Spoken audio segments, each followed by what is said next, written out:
Iran का वफद अमन मुज़ाकरात के लिए इस्लामाबाद रवाना होगा, ताहम ये पेश रफ्त उसी सूरत में मुमकिन है जब इसराइल लेबनान पर अपने हमले फौरी तौर पर रोक दे। उन्होंने वाज़ह किया है कि खत्े में पायदार अमन का क़याम लेबनान को शामिल किए बगैर मुमकिन नहीं है। नायब वज़ीर ख़ारजा के मुताबिक गुज़िश्ता रात ईरान जवाबी कार्रवाई के लिए करीब था, लेकिन सफारती कोशिशों को मौका देने के लिए इसने तहम्मुल का मुज़ाहरा किया है और पाकिस्तान की मुदाखलत के बाद ही उन्होंने हमले रोक दिया। ज़राए के मुताबिक अमेरिका की जानिब से इसराइल पर दबाव डाला गया है कि वो लेबनान पर हमले बंद करे, जबकि आने वाले चंद घंटे खत्े की सूरत हाल के लिए इंतहाई अहम करार दिए जा रहे हैं। Last night was a very critical night because we had no option just to respond to these new atrocities. Then there were few back and forth and few messages through Pakistanis, and we hope that American could control its ally and this time honor their words actually, and being committed to what we agreed. So at this moment that I'm talking, I hope that we can proceed to go to Pakistan, and this is the program that, and this is the agenda that we are working on. As my understanding, the American side also is working on that. So we hope that we can meet soon in Pakistan to wishfully reach to a settlement and agreement. वज़ीर आला उमर अब्दुल्ला ने America, Israel और Iran के दरमियान जंगबंदी को खुशाइन करार देते हुए कहा है कि पाकिस्तान ने एक अच्छा और अहम रोल अदा किया है और पाकिस्तान ने वो कर दिया जो शायद वाकई और न कर सके।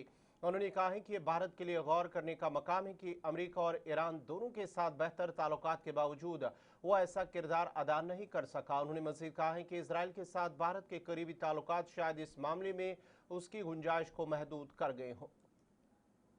अब फेलियर या सक्सेस में उसमें नहीं जाऊंगा, लेकिन ये तो हमें मान के चलना होगा कि पाकिस्तान ने वो किया जो बाकी नहीं कर सके।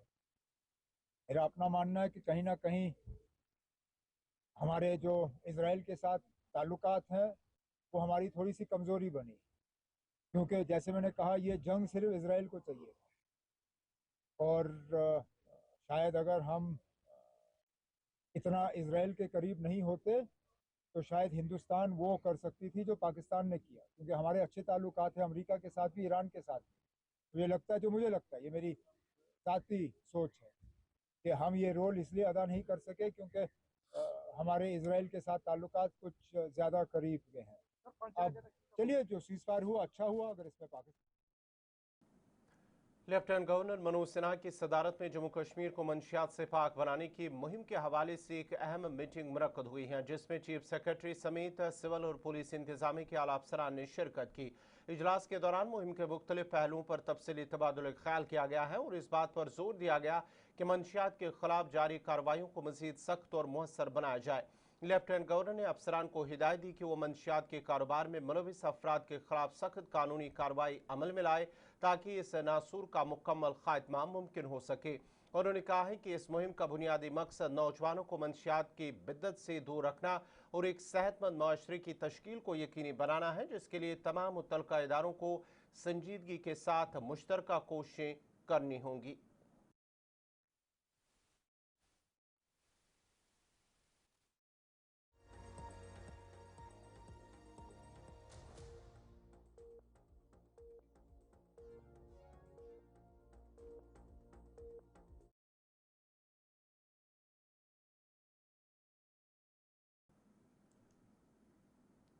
नीति आयोग की जानिब से कश्मीर के बागबानी शोबे में 1500 करोड़ रुपए के नुकसान का इंकशाफ करने पर रद्दअमल जाहिर करते हुए वज़ीर आला उमर अब्दुल्ला ने कहा कि हुकूमत की जानिब से जो क्रॉप इंश्योरेंस स्कीम का ऐलान किया गया है उससे अब बहुत जल्द लागू किया जाएगा ताकि मुतासरीन को इसका फ़ायदा मिल सके।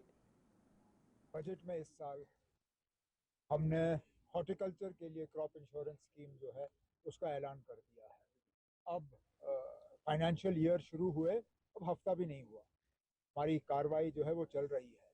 हमारी कोशिश रहेगी कि जल्द से जल्द हम ये स्कीम जो है लागू करें। ये पहली मर्तबा है, इससे पहले मुख्तलिफ तरीक़ों से कोशिश की गई थी मदद करने की, लेकिन वो सिर्फ दिखावा था। कोई मार्केट इंटरवेंशन स्कीम, कोई ये, कोई वो एक आदमी को फायदा पहुंचाने के लिए था। बाद आपका दोबारा खैर मकदम है। जम्मू कश्मीर के जिला डोडा में PHE यूनाइटेड फ्रंट का एक अहम इजलास मुनक्कद हुआ है, जिसमें डिलीवरीजों की मुस्तकिली के देरीना मुतालबे को जोर शोर से उठाया गया है। मुलाजमीन ने वज़ीर आला उमर अब्दुल्ला से अपील की है कि वह फौरी तौर पर कवायद और ज़वाबित तश्कील देकर उनकी मुस्तकिली को यकीनी बनाए। इजलास में मुकर्रीन ने खबरदार किया है कि अगर उनके मुतालबात को नज़रअंदाज किया गया तो वह आने वाले दिनों में शदीद एहतजाजी तहरीक शुरू करने पर मजबूर होंगे। ताहम मुलाजमीन ने उम्मीद जाहिर की है कि वज़ीर आला जल्द अज जल्द उनके मसाइल का हल निकालेंगे।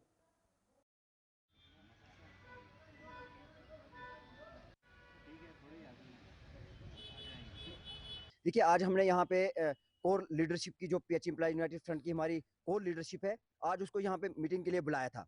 जैसे कि आप जानते हो कि हम लोग लगातार जो है PH एम्प्लॉय यूनाइटेड फ्रंट के बैनर तले डेली वेजेस की रेगुलराइजेशन के लिए, पेंडिंग वेजेस और जम्मू कश्मीर के अंदर मिनिमम वेज एक्ट लागू हो, इन डिमांड्स को लेकर जो है हम सरकार के खिलाफ धरना प्रदर्शन कर रहे हैं। और रिसेंटली आपने देखा कि जो हमारा बजट के दौरान जम्मू के अंदर प्रदर्शन हुआ और एक बार फिर से उमर अब्दुल्ला साहब जो है वो मजबूर हुए और उन्होंने वहां पे कहा कि हम जो है इसी साल 2026 में ही डेली वेजेस को जो है रेगुलाइजेशन पॉलिसी देने जा रहे हैं और फर्स्ट फेज जो है वो इस साल हम शुरू करेंगे।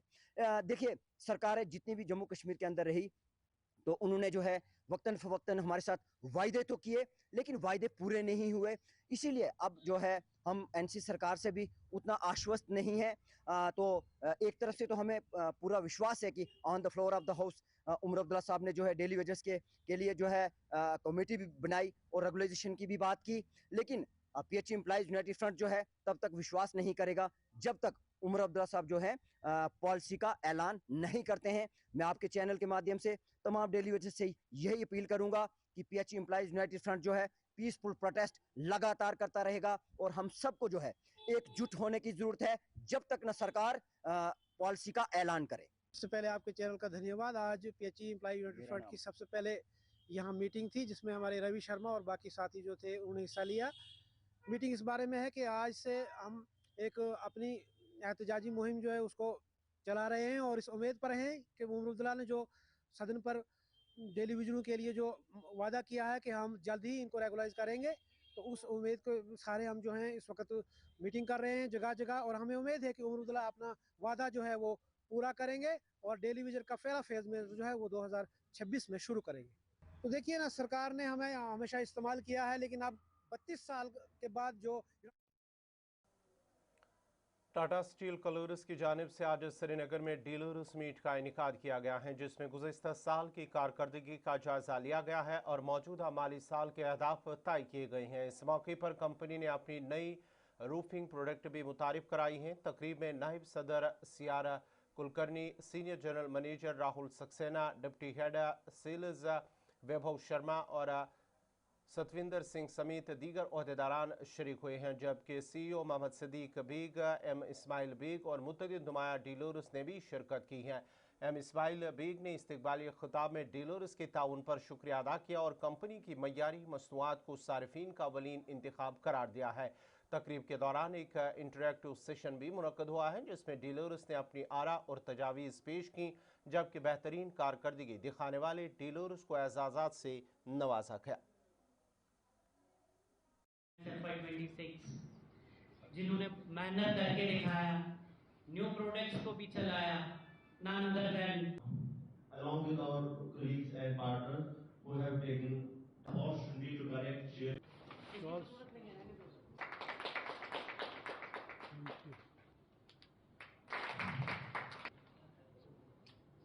Thank you, sir.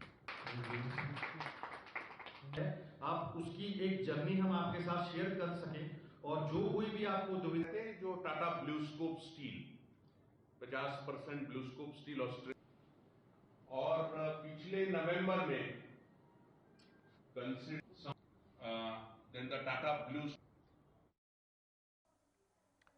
बेतावादी अपनी कुदरती खूबसूरती के बाइस दुनिया भर के सयाहों की तवज्जो का मरकज बनी हुई है। पहलगाम में वाक़ा हसीन वादी सरसब्ज़ मैदानों, बुलंद बाला पहाड़ों और शफाफ नदी नालों की वजह से बेमिसाल मंजर पेश करती है। हालिया दिनों में होने वाली बर्फबारी ने बेताब वैली के हुस्न को मज़ीद दुबाला कर दिया है, जिसके बाद यहाँ आने वाले सयाह नहायत खुश और पुरजोश नजर आ रही हैं।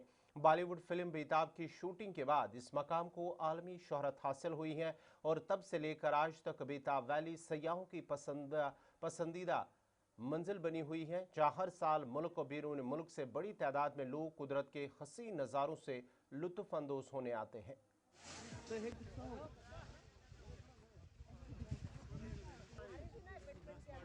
बहुत अच्छा लगा यहाँ पे आके हम लोग को, और सिक्योरिटी भी बहुत अच्छा है और बहुत ही मजा आया जी। क्या इससे पहले कभी बर्फबारी देखी? नहीं, हम लोग तो बहुत बार आ चुके हैं, बहुत देखी है बर्फबारी तो, लेकिन ये भी बहुत मजा आ रहा है यहाँ पे।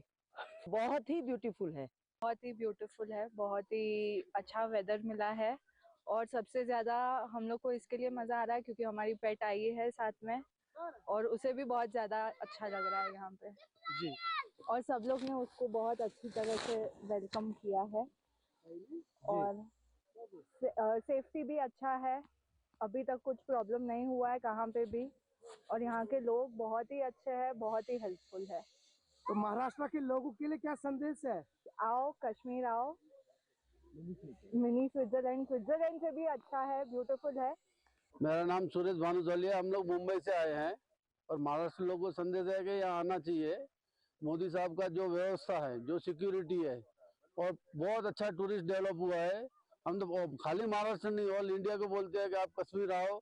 कश्मीर के लोगों की एकदम अच्छे से सेवा करते हैं और बहुत भोले लोग हैं और एकदम दिल से बात करते हैं। कोई जीरो आर्टिफिशियल लोग हैं यहाँ और सब मोहब्बत से आपसे बात करते हैं और बहुत। नाज़रीन, खबरनामा जारी। ब्रेक के बाद आपका दोबारा खैर मकदम है। जिला कुपवारा के फॉरेस्ट डिवीजन की कंपार्टमेंट नंबर 20 में सरसब्ज़ सोने की गैर कानूनी कटाई का मामला सामने आया है, जहां मुबैना तौर पर जंगल स्मगलरों ने कंडी, तकीबल और होरन इलाके में बड़े पैमाने पर दरख्तों को नुकसान पहुंचाया है। इस वाक़े पर मकामी बाशिंदों और माहौलियाती माहिरीन ने शदीद तशवीश का इजहार करते हुए जंगलाती वसाइल की मुसलसल तबाही पर सवालात भी उठाए हैं। मकामी फॉरेस्ट ऑफिसर ने तस्दीक की है कि गुज़श्ता रोज़ फॉरेस्ट एक्ट की दफात के तहत FIR नंबर 0063 दर्ज करके 2 नामजद स्मगलरों के खिलाफ कार्रवाई शुरू कर दी गई है, जबकि एक फॉरेस्ट गार्ड को भी गुज़श्ता 5 रोज से रेंज ऑफिस के साथ मुंसलिक रखा गया है। हुकाम के मुताबिक मामले की तहकीकात जारी है और मुलविस अनासर के साथ साथ किसी भी गफलत के मुर्तकब अहलकारों के खिलाफ सख्त कार्रवाई मुतवक्का है।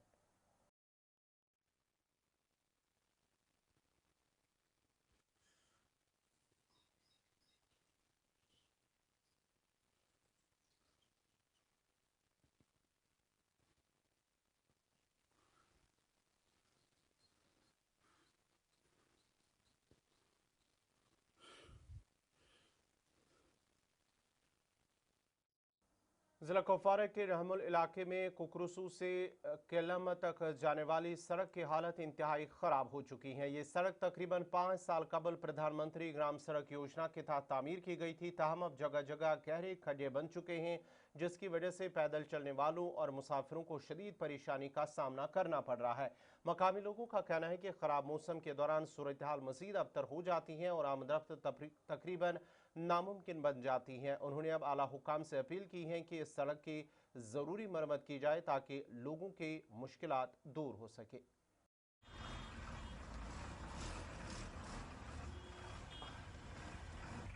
आला हुकाम तक ये बात पहुंचाई कि पहालदजी से लेकर कुकरूसा तक जो खड्डे हैं, PMGSY जो रोड वहां से गुजरता है, उनमें जो खड्डे हैं, कम से कम अगर इस टाइम पे इस सीज़न में मैग्नेमाइजेशन नहीं होगी, हम मैग्नेमाइजेशन की इस सीज़न में मांग नहीं करते हैं, कम से कम वो खड्डे भर दिए जाते ताकि जो वहाँ से गाड़ियाँ गुजरती हैं, जो वहाँ से लोग गुजरते हैं, उनको मुश्किलात का सामना ना करना पड़ता। और एक बात मैं यहाँ पे इंक्लूड करना चाहूँगा, जिस तरह से जो है ये जब भी कहीं पे भी मैग्नेमाइजेशन होती है तो आमतौर हमने देखा है दिसंबर और नवंबर में मैग्नेमाइजेशन करते हैं, तो इस टाइम पे भी तापमान अच्छा है, टेम्परेचर अच्छा है।